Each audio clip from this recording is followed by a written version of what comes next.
నమస్తే. ఆంధ్రప్రదేశ్ ప్రభుత్వం గోదావరి వరద జలాలను వినియోగించుకోవడానికి ఒక కొత్త పథకాన్ని పోలవరం బనకచెర్ల ఎత్తిపోతల పథకం అంటూ ప్రతిపాదించి అటువైపుగా అడుగులు వేసింది. దానిపైన రాష్ట్రం వెలుపల పెద్ద ఎత్తున చర్చ జరుగుతున్నది. ఈ పూర్వరంగంలో గడచిన కొద్ది రోజులుగా ప్రముఖ దినపత్రికల్లో భిన్నమైనటువంటి వార్తలు వచ్చాయి. రాష్ట్రంలోని వివిధ ప్రాంతాల నుంచి మిత్రులు నాకు ఫోన్ చేశారు. మెసేజ్ల రూపంలో కూడా వివిధ అభిప్రాయాలు వ్యక్తం చేశారు. ఏం జరుగుతున్నది? ఒక అస్పష్టమైనటువంటి పరిస్థితి నెలకొని ఉన్నదే అన్న భావన వ్యక్తమైంది. ఈ సందర్భంలో నాకున్నటువంటి అవగాహన మేరకు ఈ సమస్య పైన నా అభిప్రాయాలను వ్యక్తం చేయడానికే ఈ వీడియో చేస్తున్నాను. మొదటిది, రాష్ట్రం విడిపోయిన తర్వాత ఆంధ్రప్రదేశ్ పునర్వ్యవస్థీకరణ చట్టం 2014, అలాగే అంతర్రాష్ట్ర నదీ జలాల వివాద చట్టం 1956 ప్రకారం తెలంగాణ, ఆంధ్రప్రదేశ్ మధ్య పొడచూపుతున్నటువంటి నదీ జలాల సమస్య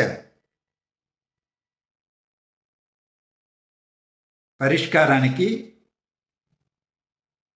రెండవ కృష్ణా ట్రిబ్యునల్ బ్రిజేష్ కుమార్ ట్రిబ్యునల్ గడువును పొడిగించి కేంద్ర ప్రభుత్వం బాధ్యత అప్పజెప్పింది. ఈ నేపథ్యంలోనే ఆంధ్రప్రదేశ్ ప్రభుత్వం పోలవరం బనకచెర్ల అనే భారీ ఎత్తిపోతల పథకాన్ని దాదాపు 81,000 కోట్ల రూపాయల వ్యయ అంచనాతో ప్రతిపాదన చేసింది. దానిపైన మొదటి నుంచి అది లోపభూయిష్టమైనటువంటి పథకమని నాలాంటి వాళ్ళం, అలాగే ఆలోచనాపరుల వేదిక పక్షాన విశ్రాంత ఐపీఎస్ అధికారి ఏబి వెంకటేశ్వర గారు, ప్రముఖ రైతు సేవా సమితి అధ్యక్షులు అక్కినేని భవానీ ప్రసాద్ గారు, ప్రముఖ విశ్రాంత ఇంజనీర్ కంబంపాటి పాపారావు గారు తదితరులతో కలిసి మా అభిప్రాయాలని నిక్కచ్చిగా వ్యక్తం చేస్తూనే వస్తున్నాం. ఇప్పుడు 1-2 రోజులుగా ప్రముఖ పత్రికల్లో వచ్చిన వార్తలు ఒక చర్చకు దారితీశాయి. ఆ సందర్భంలో కొన్ని విషయాలను ప్రస్తావించాలని భావిస్తున్నాను. ట్రిబ్యునల్ ముందు తెలంగాణ ప్రభుత్వం వ్రాతపూర్వకంగా అలాగే అడ్వకేటు ద్వారా ట్రిబ్యునల్ ముందు వినిపించినటువంటి వాదనలు, వాటి ప్రస్తావన కూడా ఈ సందర్భంలో చేసుకోవాలి. తెలంగాణ వాదనకొస్తే గోదావరి జలాలను ఆంధ్రప్రదేశ్ వందలాది టీఎంసీలను తరలించుకుపోతున్నది. కృష్ణా బేసిన్ బయట కృష్ణా డెల్టా, నాగార్జున సాగర్ కుడి ఎడమ కాలువలు,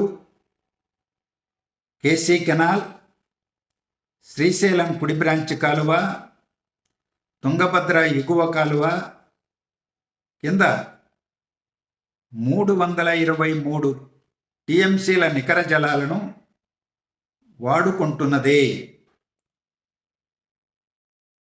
ఇవన్నీ కూడా కృష్ణా బేసిన్ బయట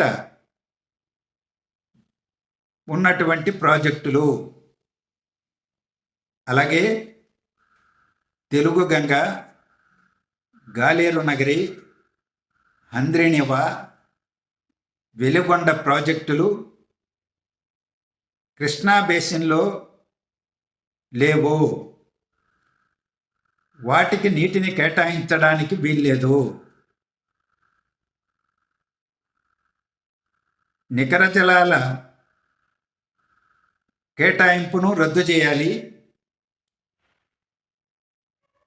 మిగులు జలాల ఆధారంగా నిర్మిస్తున్నటువంటి ప్రాజెక్టులకు నీళ్లను కేటాయించడానికి వీల్లేదని, బేసిన్ అనేటువంటి సమస్యను ముందుకు తీసుకొచ్చి తెలంగాణ ప్రభుత్వం బ్రిజేష్ కుమార్ ట్రిబ్యునల్ ముందు వ్రాతపూర్వకంగా స్టేట్మెంట్ ఆఫ్ కేస్ను 2024 మార్చి 20న దాఖలు చేసింది. ఆ తర్వాత ఈ ఏడాది ఫిబ్రవరి 19 నుండి విచారణ జరుగుతున్నది. ఇప్పటి వరకు ట్రిబ్యునల్ ముందు 17 రోజుల పాటు తెలంగాణ ప్రభుత్వం తరఫున ప్రముఖ న్యాయవాది వైద్యనాథన్ గారు, రవీంద్రరావు గారు, ఇతర మిత్రులు సుదీర్ఘంగా వాదనలు వినిపించారు. అక్టోబర్ 29, 31 తారీఖుల్లో మరో వాయిదా జరగబోతున్నది. అప్పుడు ఆంధ్రప్రదేశ్ తరఫున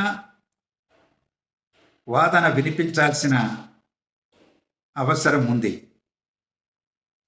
ట్రిబ్యునల్ అవకాశం ఇప్పుడు కల్పించింది. రెండవ విషయం, 1976 మే నుండి అమలులో ఉన్నటువంటి మొదటి కృష్ణా ట్రిబ్యునల్ తీర్పు, దాన్నే బచావత్ ట్రిబ్యునల్ తీర్పు అని పిలుస్తుంటాం. దాని ప్రకారం ఉమ్మడి ఆంధ్రప్రదేశ్కు 801 టీఎంసీలు నికర జలాల్లో కేటాయిస్తే వాటిలో 555 టీఎంసీలను తెలంగాణకే కేటాయించాలని డిమాండ్ చేస్తా ఉన్నారు. ఇంకా అమల్లోకి రాని రెండవ కృష్ణా ట్రిబ్యునల్, దాన్నే బ్రిజేష్ కుమార్ ట్రిబ్యునల్గా పిలుస్తాం. ఆ ట్రిబ్యునల్ 2013లో ఇచ్చిన తీర్పు మేరకు ఉమ్మడి ఆంధ్రప్రదేశ్కు 105 టీఎంసీలు వస్తే మిగులు జలాల్లో వాటాతో కలిపి ఆ నీటిలో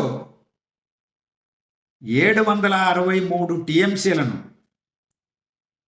తెలంగాణకే కేటాయించాలని ఇవాళ బ్రిజేష్ కుమార్ ట్రిబ్యునల్ ముందు జరుగుతున్నటువంటి విచారణలో తెలంగాణ డిమాండ్ చేస్తూ ఉంది. తమ వాదన కూడా వినిపించింది.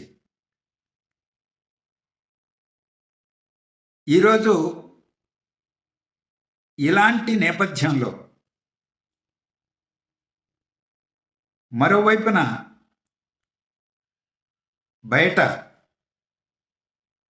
తెలంగాణ ముఖ్యమంత్రి గారు, జలవనరుల శాఖ మంత్రి పలు దఫాలు అధికారులతో కలిసి ప్రజాప్రతినిధుల సమక్షంలో పవర్ పాయింట్ ప్రజెంటేషన్స్ ఈ అంశాలపైనే నిర్వహించారు.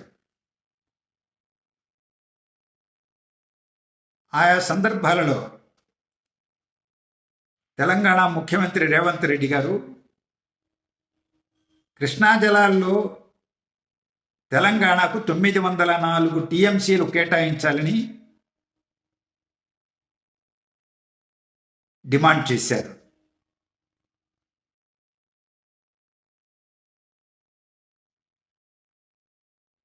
మూడో అంశం, బచావత్ ట్రిబ్యునల్ తీర్పు ప్రకారం ప్రాజెక్టుల వారీగా ఆంధ్రప్రదేశ్కు కేటాయించబడ్డ కృష్ణా జలాలపై ఉన్న హక్కులను పరిరక్షించుకోవడం ఆంధ్రప్రదేశ్ ప్రథమ కర్తవ్యంగా ముందుకొచ్చింది.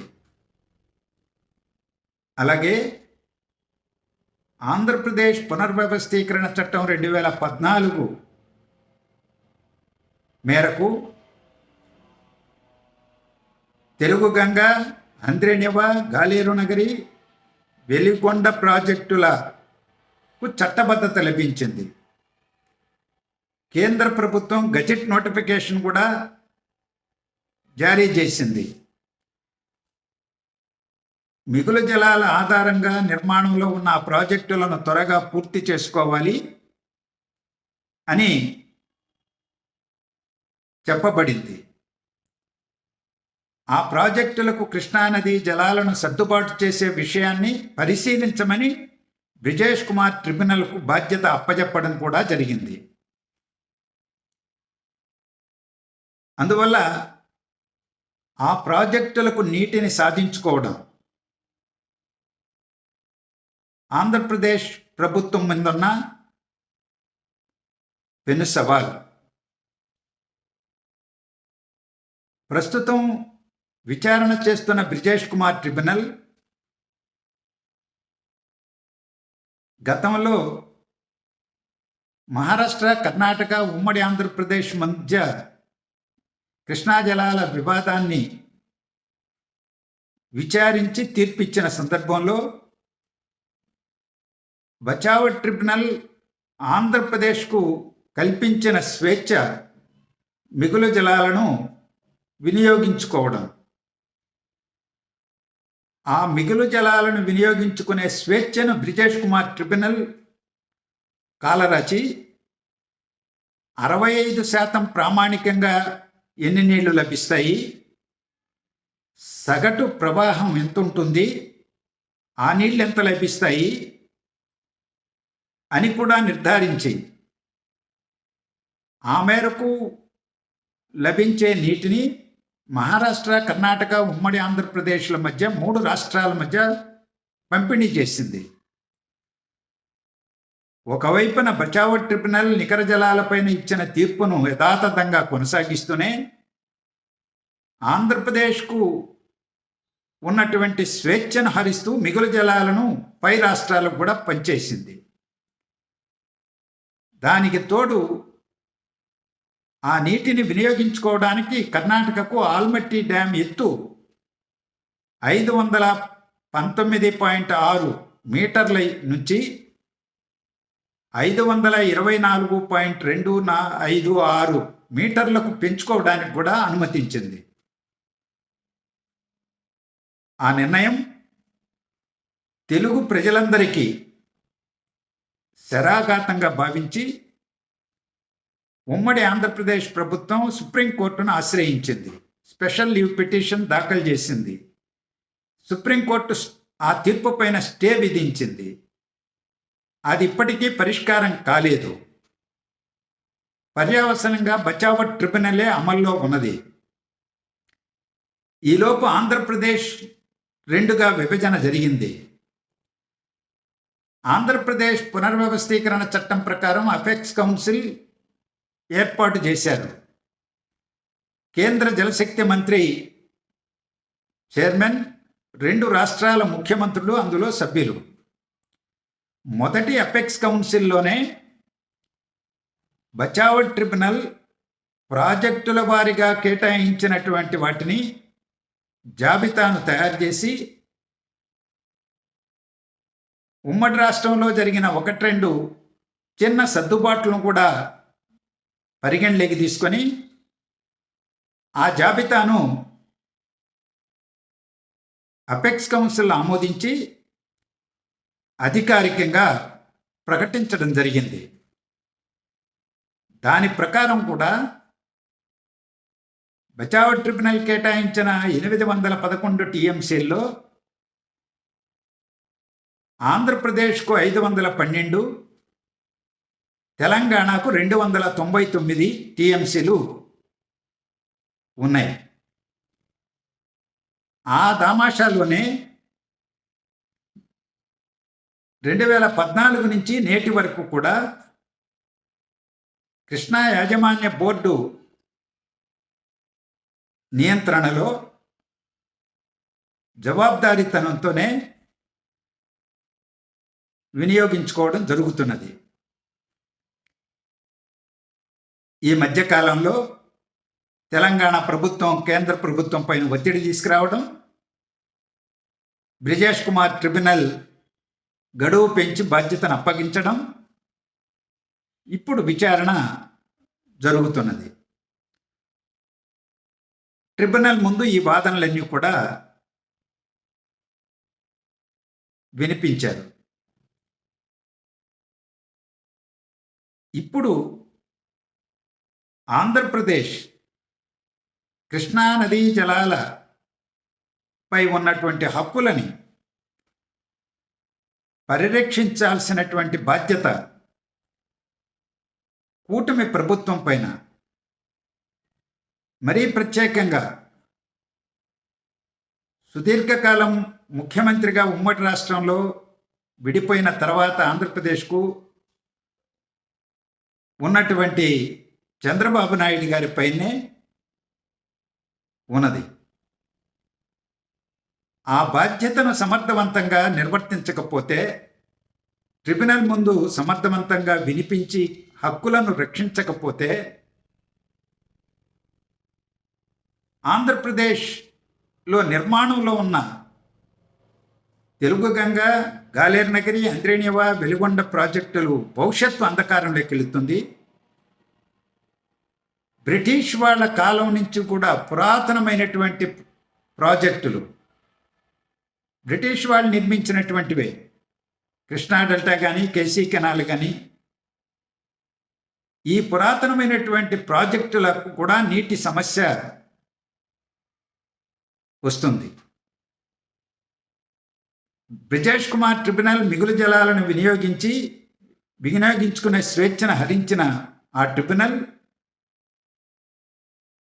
ఇప్పుడు 2 రాష్ట్రాల మధ్య ఎలాంటి తీర్పు ఇస్తుందో ఊహించడం కష్టమే. అందువల్ల ఆంధ్రప్రదేశ్ ప్రభుత్వం అత్యంత జాగ్రత్తగా, లోతుగా ఈ సమస్యను అధ్యయనం చేసి సమర్థవంతంగా వ్యవహరించకపోతే ఆంధ్రప్రదేశ్కు తీవ్ర నష్టం వాటిల్లుతుంది. ఈ పూర్వరంగంలో 4వ అంశాన్ని ప్రస్తావించుకోవాలి. గోదావరి నదీ జలాలపై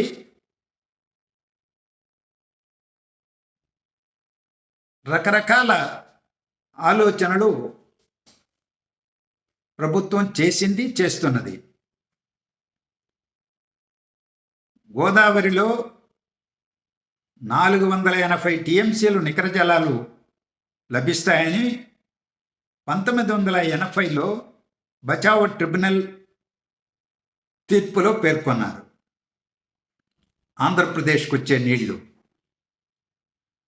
ఆ 1480 టీఎంసీల్లో వివిధ ప్రాజెక్టుల కింద వినియోగం ఉన్నాయి, కొన్ని నిర్మాణంలో ఉన్నాయి, కొన్ని ప్రతిపాదనలు కూడా ఉన్నాయి. రాష్ట్రం విడిపోయిన తర్వాత 2 రాష్ట్రాల మధ్య ఒక విస్పష్టమైనటువంటి విభజన గోదావరి జలాలు విషయంలో జరగలేదు. ఒక జాతీయ ప్రాజెక్టుగా పోలవరం బహుళార్థ సాధక ప్రాజెక్టు 320 టీఎంసీల వినియోగ సామర్థ్యంతో ఆవిరి నీటితో కలిపితే అది నిర్మాణంలో ఉన్నది. అలాగే వరద నీళ్లు ప్రతి సంవత్సరం 1000 టీఎంసీలు సముద్రంలోకి వెళుతున్నాయి. ఆ సముద్రంలోకి వెళ్ళే వరద నీటిని, మిగులు జలాలని వినియోగించుకునే ప్రయత్నం చెయ్యాలని ఆంధ్రప్రదేశ్ ప్రభుత్వం ఆలోచించడం సముచితం. కేంద్ర ప్రభుత్వం కూడా జాతీయ నదీ జలాల అనుసంధాన పథకం, మహానది, పోలవరం అంటే గోదావరి ప్రకాశం బ్యారేజ్, కృష్ణా నదితో ప్రకాశం బ్యారేజ్ నుంచి సోమశిల, కావేరీ అనుసంధానం, ఇవి కొన్ని లింకులు కూడా ఉన్నాయి. ఎప్పటి నుంచో దశాబ్దాలుగా చర్చనీయాంశంగా ఉన్నాయి. మహానది గోదావరి అనుసంధానానికి ఒడిశా ప్రభుత్వం ససేమిరా అంగీకరించడం లేదు. ఇప్పుడు కేంద్ర ప్రభుత్వం ఇచ్చంపల్లి నుంచి నాగార్జున సాగర్, సోమశిల, కావేరీ అనుసంధానాన్ని రాష్ట్రాల చేత ఆమోదం పొందడానికి పదే ప్రయత్నం చేస్తున్నది. అది ఆంధ్రప్రదేశ్కు నష్టం. పోలవరానికి నీళ్లు వస్తాయా లేదా అనేటువంటి పరిస్థితి ఏర్పడుతుంది. మిగులు జలాలు లేదా వరద జలాలను ఏ నది దగ్గరైనా చివరి ఆనకట్ట లేదా డ్యామ్, రిజర్వాయర్ దగ్గర నిర్ధారణ చేస్తారు. అది గోదావరి ఆనకట్ట, కాటన్ దొర ఆనకట్ట ఉన్నది ధవళేశ్వరం దగ్గర. అక్కడ నిర్ధారణ చేయాలి ఎన్ని నీళ్లు సముద్రంలోకి వెళ్తున్నాయి, అవి వరద నీటి కింద లెక్క. అది ఆంధ్రప్రదేశ్లో ఉన్నది. అక్కడి నుంచి నదుల అనుసంధాన పథకాన్ని లేదా పోలవరం నుంచి నదుల అనుసంధాన పథకాన్ని చేపట్టడం సముచితం. అందుకనే మాలాంటి వాళ్ళం పోలవరం, సోమశిల అనుసంధాన పథకం జాతీయ నదుల అనుసంధాన పథకంలో అంతర్భాగంగా చేపట్టాలి. దాన్ని చింతలపూడి ఎత్తిపోతల పథకం ప్రతిపాదిత ఆయకట్టు ఏదైతే ఉన్నదో దానికి నీడిస్తూ, సాగర్ ఎడమ కాలువ ఆయకట్టు స్థిరీకరణకు సాగునీరిస్తూ, కృష్ణా పైన వైకుంఠాపురం దగ్గర రిజర్వాయర్ కట్టి దాని సమీపంలో నుంచి కృష్ణానదిని దాటించి బొల్లాయిపల్లి దగ్గర ప్రతిపాదన ఉన్నటువంటి రిజర్వాయర్ను నిర్మించి నీటిని చేర్చి అక్కడి నుంచి సహజ ప్రవాహ రీతిలో సోమశిలకు గోదావరి నీటిని అనుసంధానం చేయాలి పెన్నా నదితో అని ఒక నిర్దిష్టమైనటువంటి ఆలోచన, సూచన మేము రాష్ట్ర ప్రభుత్వంతో, ప్రజలతో పలు సందర్భాలుగా పంచుకున్నాం. కానీ ఆంధ్రప్రదేశ్లో ఉన్నటువంటి కూటమి ప్రభుత్వం పోలవరం నుంచి తాడిపూడి ఎత్తిపోతల పథకం మీదుగా ఒక సమాంతర కాలువ పోలవరం కుడి కాలువకు సమాంతరంగా నిర్మించి ప్రకాశం బ్యారేజీకి తీసుకొచ్చి ప్రకాశం బ్యారేజీ నుంచి కొత్తగా నిర్మించే బొల్లాపల్లికి ఎత్తిపోసి అక్కడి నుంచి ఇంకొక రిజర్వాయర్కి ఎత్తిపోసి అక్కడి నుంచి ఒక 27 కిలోమీటర్ల నిడివి గల సొరంగ మార్గాన్ని నల్లమల్లో అడవుల్లో తవ్వి అటు బనకచర్లకు రాయలసీమ ప్రాంతంలో ఉన్న బనకచర్లకు కనెక్ట్ చేసి అక్కడి నుంచి తెలుగుగంగా గాలేరు నగరికి నీటిని ఇస్తాము అంటూ చెప్పింది. అది అత్యంత ప్రమాదకరమైంది. కృష్ణానది జలాలపైన ఉన్న హక్కులను హరిస్తుంది. ఈ ప్రాజెక్టు బొల్లాపల్లి బనకచర్ల భాగం ఏదైతే చెప్తున్నారో దాన్ని విరమించుకోండి, బొల్లాపల్లి నుంచి సోమశిలకు కనెక్ట్ చేయండి, గ్రావిటీ మీద నీళ్ళు వెళ్తాయి అని పదే పదే చెబుతున్నాం. ఈరోజు 1-2 ప్రతిపాదనలు 2-3 రోజులుగా పత్రికల్లో వచ్చాయి. ప్రభుత్వం దీనిపైన పునరాలోచనలో పడ్డది. పోలవరం నుంచి ప్రకాశం బ్యారేజీకి తీసుకొచ్చి ప్రకాశం బ్యారేజీ నుంచి బొల్లాపల్లికి తీసుకెళ్ళి బొల్లాపల్లి నుంచి సోమశిలకు తీసుకెళ్తారు అని ఒక పత్రిక, ప్రముఖ పత్రిక రాసింది. మొదటి పేజీ వార్తగానే.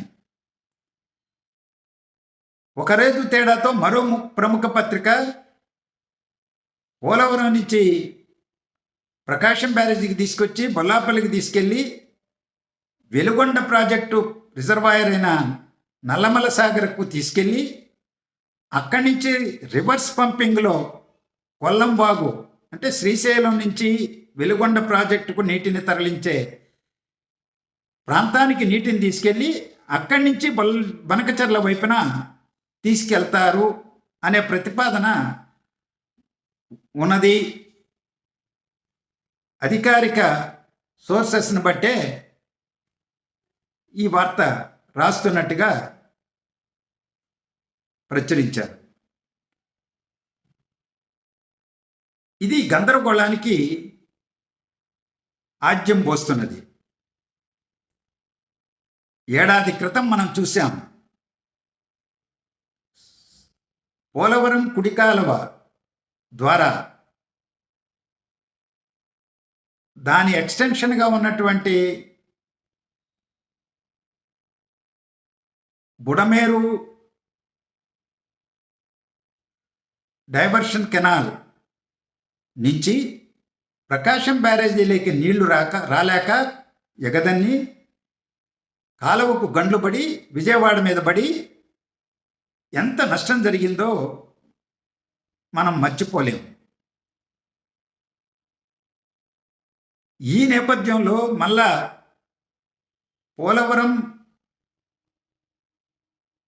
అనుసంధాన పథకాన్ని మళ్ళా ఇదే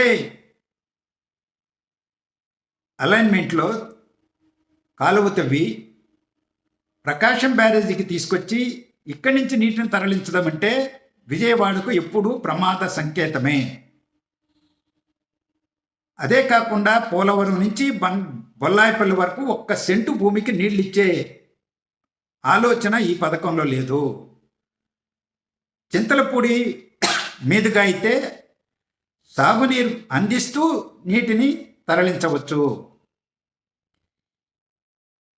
అందువల్ల ప్రకాశం బ్యారేజీ మీదుగా గోదావరి నీటిని తరలించే ఆలోచన మానుకోండని ప్రభుత్వానికి తెలియజేస్తా ఉన్నాం.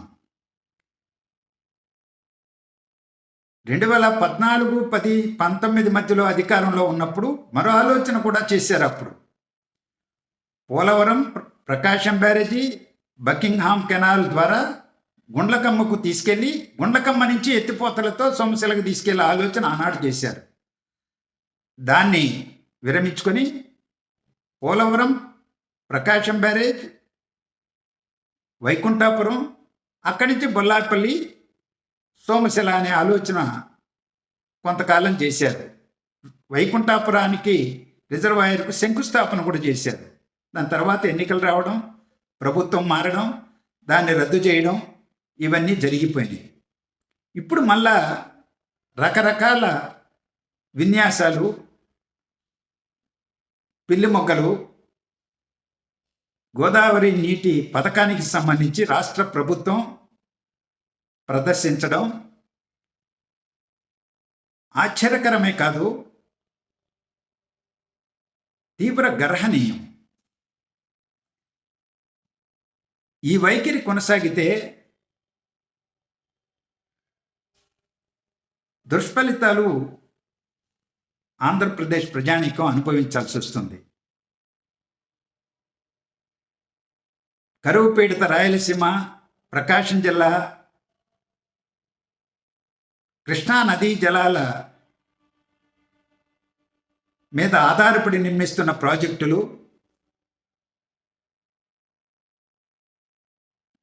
బ్రిజేష్ కుమార్ ట్రిబ్యునల్ ఈ విషయాన్ని గన పరిగణలోకి తీసుకుంటే, తెలంగాణ వాదనలు గన ఆలకిస్తే ప్రమాదం ముంచుకొస్తుంది. అందుకని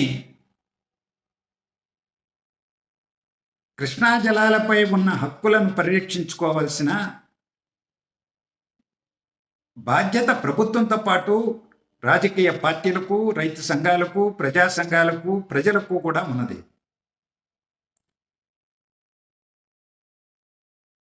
సముద్రం పాలైతున్న గోదావరి వరద జలాలను సద్వినియోగం చేసుకోవాల్సిన అవసరము ఉంది.